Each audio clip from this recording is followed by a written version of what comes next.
Here I will give you a few tips on how to improve your dog walk. Specifically, a few little tips we got when we started working on a loose leash. A few days ago, it was exactly 6 months of our training journey. This is Hugo before. He was plugging and pulling all the time. Zero behavior in walks, overexcited and basically choking on his own because of pulling. It wasn't just exhausting, it got to ruin our walks, because we couldn't enjoy it. He was pulling every time he sees a dog, cat, kids or other humans, and it was hard to handle him. First, we got rid of harness, because it gave him full access to pull us. Next, we switched from our flexi leash to regular short leash to have more control over him. We started with using our normal flat collar before we got a martingale collar. Remember that every tool can be abusive in the wrong hands, and that you need to inform yourself first before using it. After we changed our training tools, we tried hand feeding. Honestly, it makes a big difference right after the first time.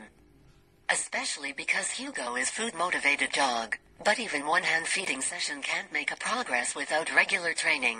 We trained every day for about 15 to 30 minutes by using a hand feeding. After he got used to it, we moved from our yard slowly to the street. That brought us to the next level.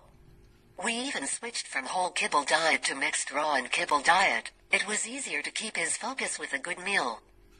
Later, because of hand feeding, we managed to do our sessions off leash, but more about hand feeding you can find in my Instagram highlights. Beside hand feeding, we made our leash behavior under control by suddenly changing the directions.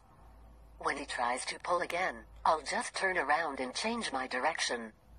On that way I was making sure to him paying his attention on me. After all, I'm who is walking him, not inversely.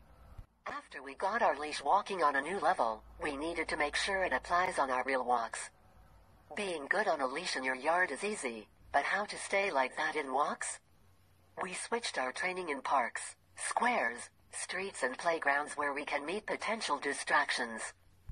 After all, if you have some serious behavior issues, better contact some good dog trainer before your issues become problems. Thank you for watching, and let us know if these tips are useful to you.